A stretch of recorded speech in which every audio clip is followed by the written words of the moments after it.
이제 마지막 남은 순서가 이제 토론자로서 지금 원영희 경기도 의원님이 기본소득의 현실과 그에 대한 대안을 같이 좀 마지막으로 얘기해 주실 것 같은데, 아까 이제 오준호 소장님이 2시간 이상 말을 하지 않고 앉아있어 너무 힘드셨다고 했는데, 더 힘드신 분이 아마 원영희 장관님이 아닐까 싶습니다. 다들 아마 지금 굉장히 힘드실 텐데 마지막으로 큰 박수 해주셨으면 좋겠습니다. 네, 지금 보시는 것처럼 더불어민주당 국민소통 부위원장 맡고 있고요. 전 경기도 의원이었습니다. 그래서 뭐 굳이 자랑 좀 하자면 기본소득 전국 기본조례를 전국 최초로 제정하면서 제가 이 말씀을 왜 꼭 드리냐면은 이제 홈페이지 가서 이제 한 페이지만 해놨어요. 네, 드시면 아실 것 같아요. 다음 페이지 좀 보여주십시오. 문제는 뭐냐면 우리 당내에조차도 지금 그 요번에 소비쿠폰 한 번 하는데 13조 원이라는 것 때문에 사실은 좀 어떤 분위기냐면, 야 이거 기본소득하기 어렵다라는 정체돼 있다는 거예요. 기본소득이라는 개념 자체가 또는 의지 자체가 되게 정체돼 있다는 거예요. 그래서 이게 고민인데, 예를 들어서 기본소득의 당위성이나 필요성 이런 거는 우리 지금 오 소장님께서 잘 말씀해 주셨기 때문에 저는 그런 부분보다는 이걸 어떻게 그러면 실질적으로 국민들에게 다가올 수 있는 게 만들 것이냐에 대한 이제 주로 그걸 생각해 많이 해왔고 그걸 실천하려고 애를 써왔습니다. 아마 한번 보셨을 거예요. 우리 대선 때 뭐 기본소득은 복지정책 X 경제정책 동그라미 이런 거 했던 거 보셨을 거예요. 그렇게 막 날아다니는 거. 그 제가 얘기했던 거죠 처음에. 근데 그게 왜 나왔냐면 사실은 좀 안타까운 지점이 있어요. 재난 기본소득이 그때 나오면서 25만 원 갖고 뭘 어떻게 해? 라고. 근데 모으니까 또 큰 돈이고 재정적으로는 압박이 되고 현실적으로 개인들한테 들어온 돈은 되게 작고, 그러다 보니까 이게 복지정책으로서의 효과들이 체감도가 떨어진다는 얘기도 참 많이 했었어요. 그래서 할 수 없이 제가 그걸 들여다보다가 경제적인 측면에서 승수효과를 얘기한 거죠. 그리고 그걸 이제 경기연구원의 유영석 박사 받았고 2주 뒤에 이재명 경기도지사가 받아서 이재명 지금 대통령님의 언어가 돼버린 거죠. 근데 이게 또 어쨌건 저는 이것 때문에 결국 그러면 개별적으로 내 삶에 큰 25만 원이 큰 도움은 안 되고 일시적으로 한두 달 밥 먹는 정도밖에 안 된다 할지라도 이게 전체 경제에 가져온 효과에 대해서 경제적인 분석이 따라줘야 되겠다라는 생각을 하고 도의원 시절에 그거 하면서 실제로 지금 강원대 사회학과 교수하고 한양대 경제학과 교수 두 분을 같이 모셔서 2천만 원짜리 용역을 좀 드렸었어요. 그래서 시뮬레이션을 해보자. 그러니까 예를 들어서 뭐 25만 원 지급했을 때 전 국민에게 50만 원 지급했을 때 70만 원, 100만 원 했을 때. 근데 이제 경제적으로 경제 효과에 대한 시뮬레이션이라는 게 참 쉽지는 않더라고요. 여러 가지 변수 요인들을 다 빼버리고 그리고 정확하게 이분들이 이 받은 돈을 내 삶에 재투자했을 때, 다른 데 뭐 도박하거나 뭐 이런 거 다 제어하고 이분들이 정확하게 자기 개발에 다 재투자했을 때. 근데 다행스럽게 우리는 그걸 제어할 수 있는 요소가 뭐냐면, 우리가 지금 지급할 때 뭘로 지급해요? 지역화폐 형태로 하고 그거 안 쓰면 소멸되게 하잖아요. 그 다음에 쓰는 곳을 제한하잖아요. 그러니까 이걸 우리가 기본소득 원래 얘기했던 그 원칙에서는 좀 미비되지만 오히려 저는 잘한 거다라는 얘기를 많이 말씀을 드리고요. 그 결과 경제학과 교수도 깜짝 놀라는 결과들이 나왔어요. 굉장히 좋아지는데요? 굉장히 노동복지 만족도가 높아지는데요? 이거 좀 알려야겠는데요? 이거 좀 더 연구하고 싶은데요? 이거 좀 더 하게 좀 해줄 수 없어요? 이렇게 반응이 왔었어요. 저도 깜짝 놀랐고요. 그래서 이제 이렇게 좀 가야 되겠다라는 생각을 하다가 지금 못 간 상태가 됐습니다. 근데 이제 경제 전문가들까지도 최근에 와서 어떤 동향이냐면, 소비쿠폰은 마중물 정도지. 그야말로 마중물이야. 지금 잠깐 언발에 오줌 넣고 우선 좀 냉골 도는 방에다가 아랫목에 아궁이에 좀 불 좀 떼는 정도지. 그래서 본격적 경제를 살릴 필요하다고 많이들 나와서 얘기를 하셔요. 근데 저는 이제 이것과 관련해서 기본주택을 같이 이때 매칭시키면 좋겠다고 지금 많은 말씀들을 드리고 있어요. 그러니까 서울에 더 이상 자꾸 분양해서 팔아먹는 주택 공급하지 말고 다양한 평수 고품질의 기본주택을 이때가 지금 도입할 적기다. 그리고 그거 자체를 뉴딜 정책으로 쓰자라고 지금 제안을 많이 하고 있습니다. 물론 본 예산으로 해야 됩니다. LH 끼면 안 됩니다. LH는 진짜 심부름꾼으로만 이게 관리자로서만 정리해줘야지 LH의 그 걔네들 회계법 때문에 어쩔 수가 없습니다. 공사 회계법에 따라서 끊임없이 적자가 나면 쟤들이 책임감을 묻게 돼요. 근데 임대주택은 적자가 날 수밖에 없는 구조이고 그거 자체를 우리는 정부는 세금을 걷어서 목적이지 그것이 기업은 아니지 않습니까? 우리가 정부가 운영하자는 것들은. 그래서 지금까지 어쨌건 하여튼 기본소득만 나오면 25만 원씩 한 번만 줘도 13조 원이나 대규모 예산이 들어간다. 이거 어떻게 하면 좋아? 그래서 뭔가 막 마음속에서 포기하고 싶어진. 그래서 많이들 사실은 마음속에서 포기했던. 그래서 그 대안을 그럼 어떻게 가져갈 거냐? 그래서 봤더니 일단은 경제적 측면과 기본소득 경제 효과를 좀 과학적으로 좀 더 증빙 좀 하자. 그래서 저도 지금 사단법인 여기 뭐 기본소득의 그 연구위원으로 있기도 하지만 거기 전문가들 경제학 전공하신 그 교수님들이 참 많으셔요. 그래서 이걸 좀 합시다. 이번에 지금 소액 쿠폰 투여한 거 결과 조사 좀 합시다. 서베이도 하고 만족도 조사도 하고 그게 실제로 우리 그 경제 성장에 미친 영향이 어느 정도까지인데 최근에 지금 성장률 1% 가능하다라고 하면서 한국은행인지 기재부 쪽에서 발표를 했어요. 근데 그 중에서 이분들이 애매모호하게 발표를 한 것 중에 하나가 소비 쿠폰의 효과도 좀 있고 이런 식으로 발표를 하시는 거예요. 정말 안타깝다고 저는. 아니 소비 쿠폰 그 지금 13조 원 뿌려갖고 어떤 효과 그 돈이 얼마나 많은 승수 효과를 나타내면서 빙빙 돌아서 얼마의 효과를 나타냈기 때문에 이게 전체 1% 성장하는데 예를 들면 30% 40% 기여했다. 그러면 13조 뿌려가지고 예를 들어서 무슨 뭐 200조 효과 냈다. 뭐 500조 효과 냈다. 이런 연구치들이 나와준다면 할만하네? 라고 받아들이기가 좀 쉬워질 거 아니에요. 제가 말씀드린 건 이 부분들이에요. 그래서 13조 원 투입했을 때, 75조 원 투입했을 때, 저는 평상시에도 얼핏 계산해보고 한 100조 원까지 괜찮다고 생각하는데, 뭐 150조 투입했을 때 경제적 효과, 우리 경제 성장률, 거기에 만족도, 뭐 이런 것들을 좀 측정해서 재정 투입의 타당성이 들어와 줘야 된다는 거죠. 그렇지 않으면 끊임없이 13조, 이렇게 큰 돈을 한 방에, 그러면 이 유동성이 이렇게 풀리면 그러니까 집값 올라가는 거 아니야? 시중에 이렇게 많은 유동성이 일시에 풀어졌는데 그 돈이 다 어디로 가겠어? 근데 사실 13조 풀었을 때 그 돈 가지고 우리가 지역 화폐를 쓰는데 어디로 가겠어 사실? 지역 화폐가 딱 제어를 해주잖아요. 그래서 그런 측면에서 봤을 때 굉장히 중요하다라고 보고 이건 꼭 필요하다. 앞으로는 계속 이것들을 결과치를 과학적 경제에 있어서의 과학적 데이터로 남겨줘야 된다는 말씀을 드리고 싶은 거고요. 그다음에 우리 오 소장님 말씀하셨던 아동, 청소년, 청년 기본소득 대상 들리는 것들은 복지 차원에서 저는 굉장히 중요하다고 봅니다. 이걸 일시에 한꺼번에 다 주려고 하는데 이제 안타까운 건 저게 예산이 좀 작아져요. 대상을 자르면 작아지기 때문에 좀 실행하기도 좋고 각 지자체가 됐건 중앙정부가 됐건 작아지면 좀 실행하는데 부담이 적어져요. 몸집이 가벼워지니까. 그래서 저는 이것도 괜찮다고 생각합니다. 그다음에 이제 농어촌 기본소득 같은 정책은 그 지역 소멸론하고 딱 맞아 지방 균형 발전하고 이게 맞아 떨어졌어요. 논리 구조적으로. 그래서 이거는 빨리 저는 확산시켜야 된다고 봅니다. 특히 지방 소멸이 심각한 지방에 있는 데서는 이 부분은 좀 더 빨리 가야 된다고 보고요. 대안 이제 두 번째 걸로 보시면 제가 내년 본예산 728조 원 중에서 R&D 35조 3천억, 국방비 66조, 그다음에 AI 10.1조, 근데 농어촌 기본소득 1,703억 원. 잘 보시자고요. 제가 이걸 왜 써놨냐면 R&D 쪽 받은 걸 보시면 어디로 갈 것 같으세요? 중소기업한테 안 갑니다. 왜냐하면 자격이 안 돼요. 저 R&D 예산을 받아먹을 자격이 안 돼요. 대개 대기업한테 갑니다. 무슨 얘기인지 아시겠죠?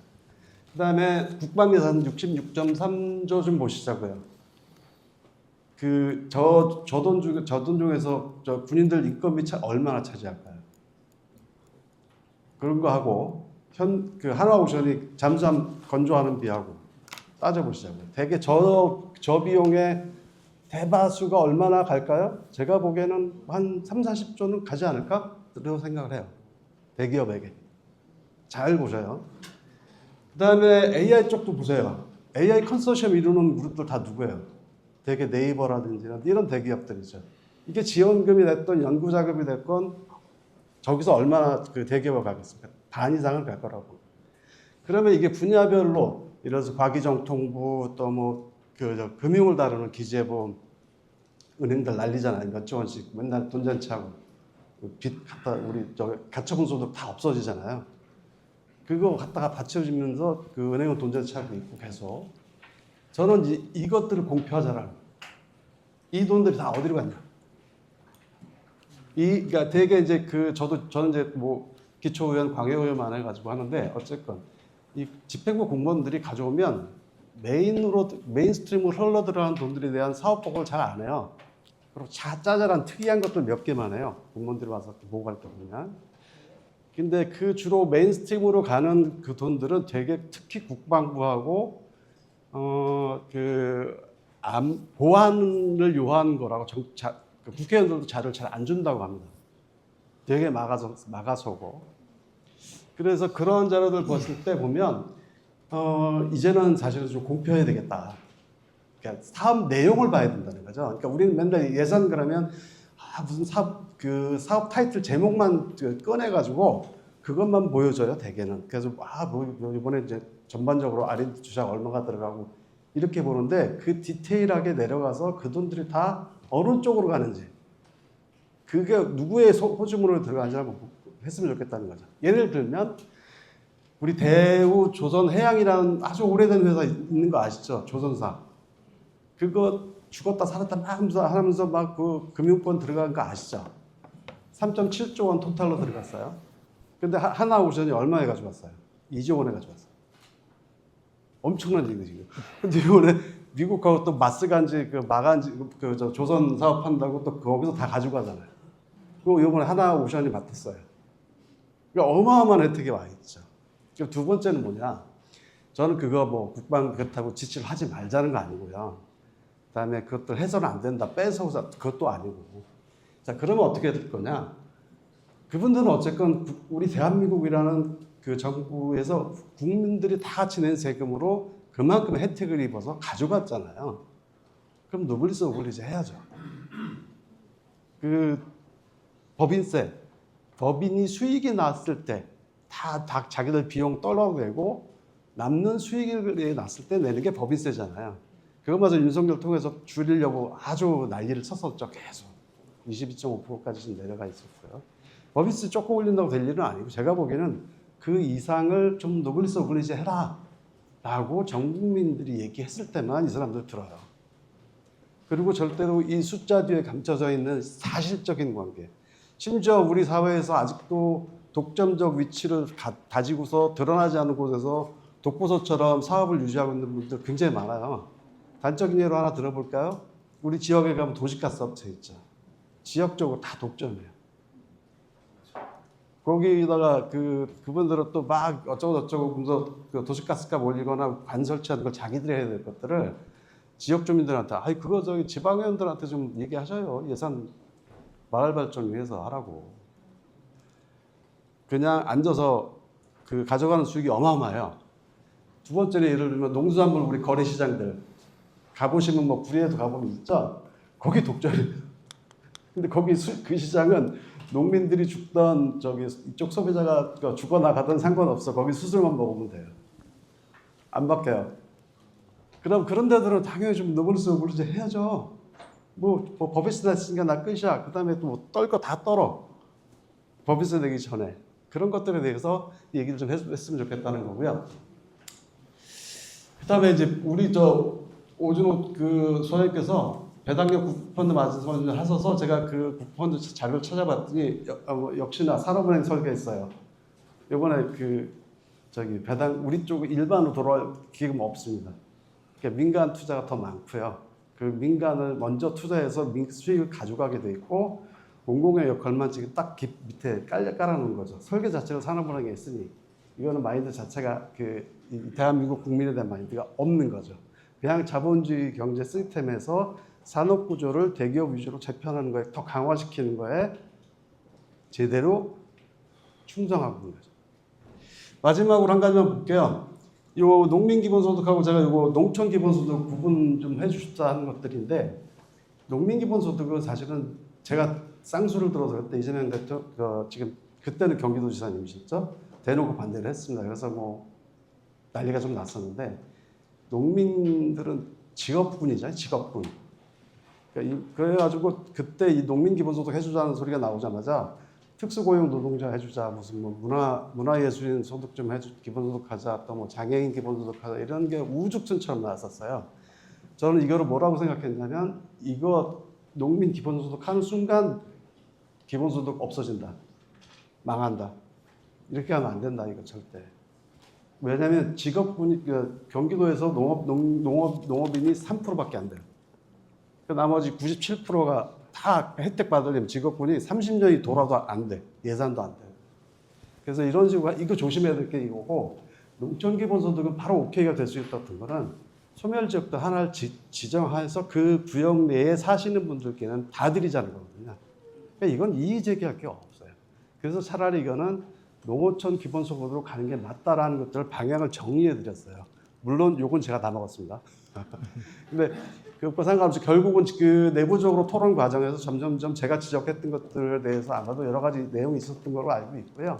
그래서 결국 농민 기본소득이 아니라 농촌 기본소득, 농어촌 기본소득으로 간 걸로 알고 있습니다. 그래서 이런 몇 가지만 좀 헷갈리지 않으시면 될 것 같고요.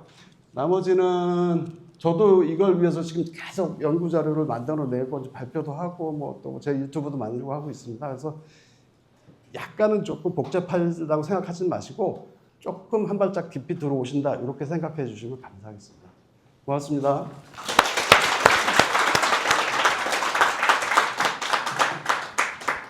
네, 그러면 발제자 오 소장님한테 추가 발언 부탁드리겠습니다.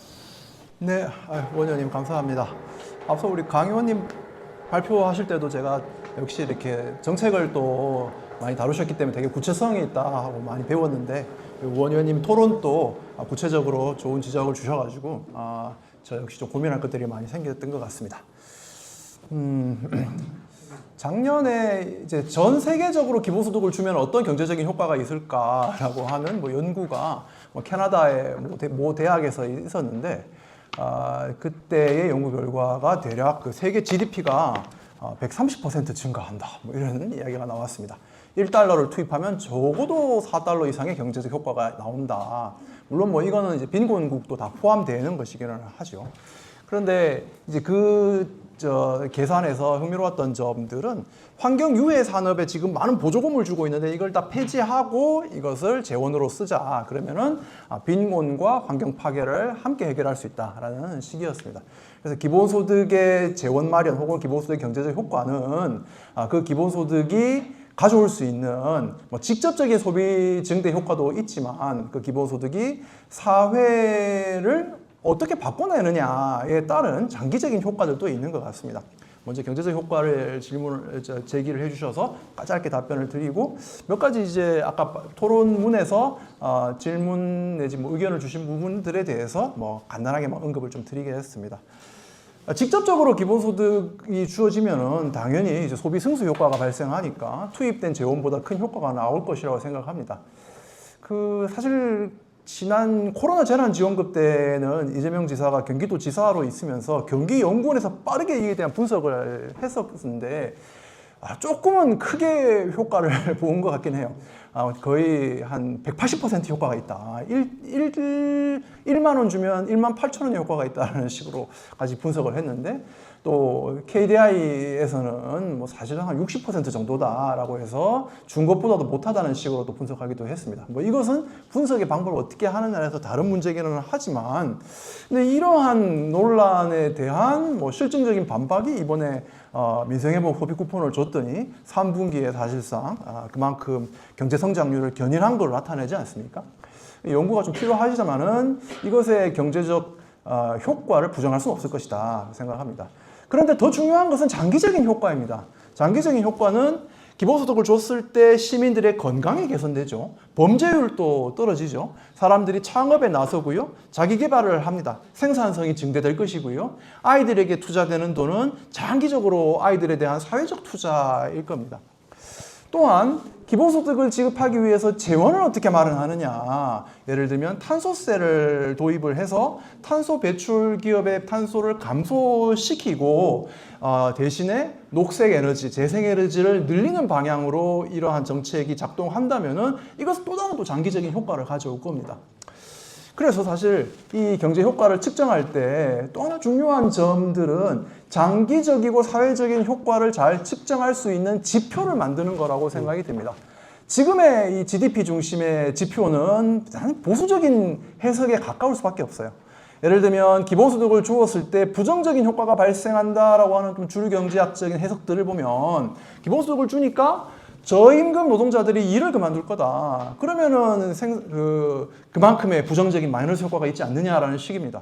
그런데 저임금 노동자들이 기본소득을 받으면서 발언권을 가지고 그 기본소득을 디딤돌로 해서 더 나은 일자리로 옮겨가고 하는 이런 장기적인 긍정 효과들은 지금의 주류 경제학에서는 아예 눈에 안 잡히는 것이죠. 이런 걸 측정할 효과들이 좀 필요하다. 측정할 방법들이 좀 필요하다라고 생각이 듭니다. 그리고 우리 또 원 의원님께서 제가 사실 발표 중에는 시간이 없어서 재원 마련 방안 중에 이제 국부 펀드 모델 이런 게 있다고만 이야기했는데 아주 자세히 또 말씀해 주셔서 너무 감사합니다. 한 사회가 과거 같으면은 기업이나 시장에 정부가 개입해서는 안 된다고 이야기하겠지만 점점 이제 대부분의 나라들이 적극적인 산업 정책을 펼쳐야 한다고 주문하고 있습니다. 공공기금을 조성해가지고 미래지향적인 친환경적인 혁신 산업에 투자를 하고 하는 것은 이제 세계적인 트렌드인 것이죠. 그런데 문제는 이런 정책을 잘 실시했을 때 자칫하면 대기업과 중소기업, 고소득층과 저소득층 사이에 임금 격차가 더 벌어질 수도 있다는 겁니다. 소득 격차가요.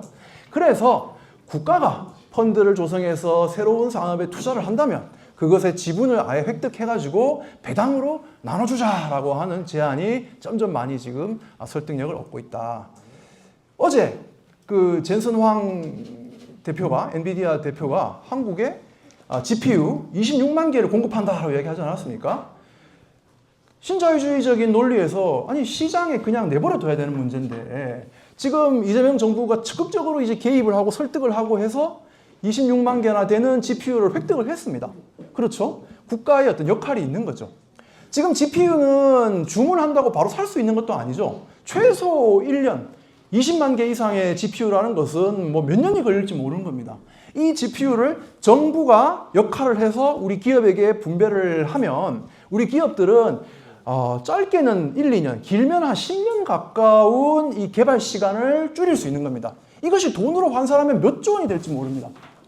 그런데 이렇게 정부가 노력한 어떤 인프라 투자라든가 이런 것의 혜택을 초대형 기업들이 각자 자기의 이익으로 다 챙겨간다? 뭔가 좀 부당하지 않습니까? 이렇게 공적인 어떤 노력들, 공공펀드의 어떤 노력들이 있을 때 그러한 기업들로부터 그에 걸맞는 어떤 뭐 지분 같은 것을 아예 획득을 좀 해서 이 지분에서 발생하는 이익을 국민들에게 배당으로도 나눠주기도 하면 AI 같은 기술도 혁신하면서 국민들의 소득도 개선할 수 있겠죠. 그죠? 이러한 다양한 정책들을 지금 강력하게 좀 요구를 해야 된다라고 생각합니다. 예, 그러면 이걸로 시간이 너무 늦어서 뒷순서가 있는데 일단 하고 싶은 말씀 많으실 텐데 이걸로 일단 마무리 짓도록 하겠습니다. 그동안 수고하셨습니다.